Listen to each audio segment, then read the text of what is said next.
Hello, Transurfers and the Transurfing Curious. I am Renee Garcia, and this is TransurfingTV, the only official YouTube channel for Reality Transurfing that is endorsed by Vadim Zeland himself, the author and creator of Reality Transurfing. So today, dissolving duality. This has really become one of my most favorite topics, I guess, to think about inside my mind, because as I'm delving into the world of non-duality a little bit more, I'm realizing that so much of my stress, so much of my worry, so much of my anxiety, so much of my importance really stemmed from a very dualistic way of seeing reality. And it's kind of like the concept of dropping importance. You know, if you want to solve a problem, drop the importance on it and the problem just kind of dissolves on its own. Well, it's sort of the same with adopting a non-dualistic approach to reality. It kind of just makes things a whole lot easier.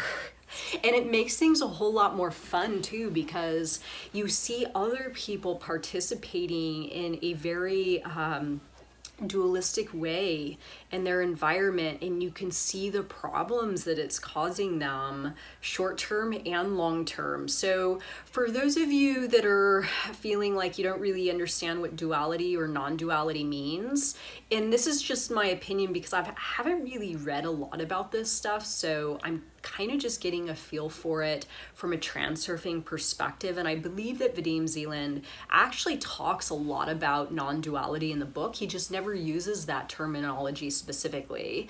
So forgive me if I'm not teaching this exactly the way that non-duality teachers teach non-duality, but this is just kind of like my own humble approach to it and how I see it working for me and how I feel that it could possibly work for you too. So from my opinion, from my limited perspective, I see non-duality as being able to stop putting things into one of two categories. So I think just to sort of reconcile our programming in our minds and the information that we've gathered as human beings, it's easy for us to say, okay, well, this is good and this is bad, so I want the good, right? So if you bring this back down to like a very primal perspective, we had to do this sort of to stay alive. So to say like the lion's bad because it's going to eat me, but then the rabbit's good because then I can eat, right? Or rain is bad because I'll freeze to death, but sun is good because then I don't have to worry about freezing to death, or something like this, right?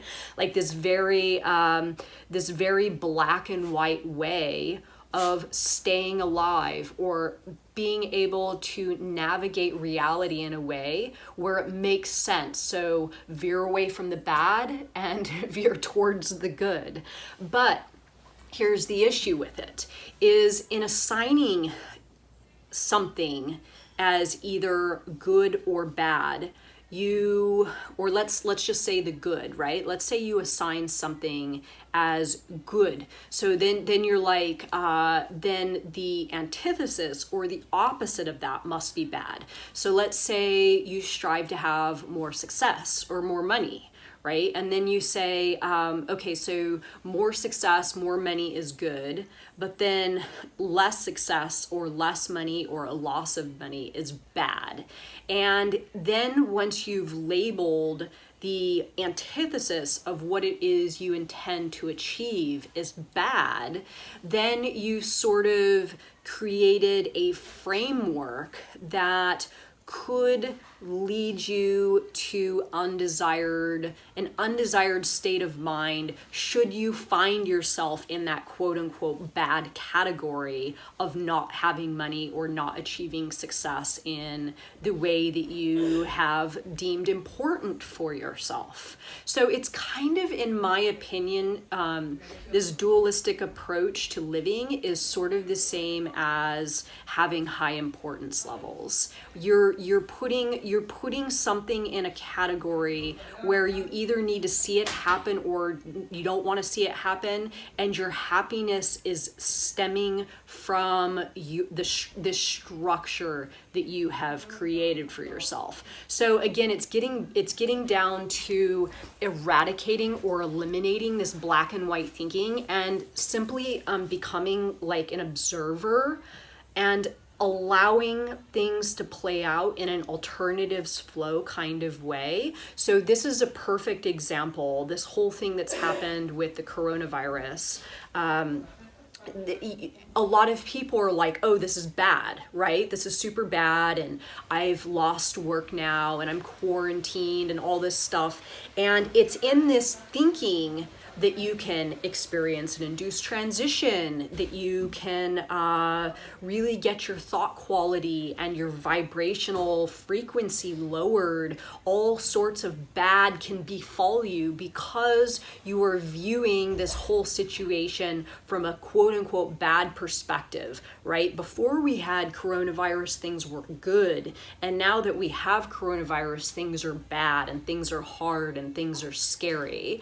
Whereas there's actually just as much opportunity in this present moment as there was pre-coronavirus. So it's in this viewing the unfolding events, these external circumstances as neither good nor bad, you get to decide what path you're going to take and what information you are going to continue to pull into your current perspective, deeming that the sector of reality that you're choosing to highlight and live in. So I think when we get too stuck on this is bad and this thing that's happening is undesirable, then in doing that you are sort of highlighting that sector of reality where you are going to see things unfold in more unfavorable ways, I guess is the easiest way to say it. So again, importance and non-duality, I think, are like, I don't want to say they're parallel, and I don't want to say they're intersecting, but they definitely have a similar vibe. So what you see is what you get. So again, getting back to the good and the bad, right? If you choose to look at life like this, there's the good and there's the bad. We're right and they're wrong. Politics, perfect example. You are a loser in that game if you decide that your group is right and their group is wrong. Because in saying their group is wrong, you're actually creating friction in your environment that wrong group is going to irritate you, and you're not going to want to hear the news about that group, and you're not going to want to see that group win again, or anything that has to do with the advancement or the that group substantiating itself in your environment. It's going to become an irritant. It's going to make you feel as though things aren't right, or things aren't they're off balance, or I'm not winning, or they won and that sucks and I want my team to win, or whatever it is. But really just accepting the idea, and I love this concept that Vadim Zeland presents to us. This is like my most favorite reality transurfing statement of all time, but evidence to support all theories, right? It is so true. If politically you want to gather evidence to support your theory that your party is the right one and it's the winner, then you will have plenty of evidence to support that. But if you also wanted to just play a game with yourself and pretend that you were a follower of the other party, they have just as much evidence to support that their theory is right as well. And it goes also for dualistic thinking. Something's good and this is bad. Well, you could really, if you wanted to really get into it, switch those around, put the bad one in the spot of the good one and the good one in the spot of the bad one, and then argue the points in a different way, and you could see, wow, there really is evidence to support all theories. So in dissolving the duality of we're right and they're wrong, you aren't going to be irritated. You aren't going to feel like reality isn't unfolding in the way that you want it to. You aren't going to feel like things are out of control, or things are playing out in a way that you don't like, or the world's getting worse, or why are things just seeming to get worse in my life, or anything like that. It is you choosing to focus on all of the information and material in your reality as neutral. And in that, I feel there is a vast amount of happiness and control, like really we have never experienced when, and I can say this for myself, coming from a very dualistic way of living my entire life. So I'm not going to go on too much longer. I think this video is long enough as it is. So I challenge you all to sort of think, how are you viewing reality today from a dualistic approach? And how could you dissolve some of that dualism and start viewing every bit of information or bit of material or event is purely neutral, and see how that affects you in just your daily mentality. I've been doing this a lot lately, and I'll catch myself really quickly if I start to think, oh, well, we're good and they're bad. And then I'm like, no, that doesn't work for you. And I think it's pretty clear that that's not working for lots and lots and lots of people in this world right now. So anyway, let me know your thoughts. I'm curious to hear them. Any questions, I will do my best to answer, and stay tuned for the next video. Thanks, guys. Bye.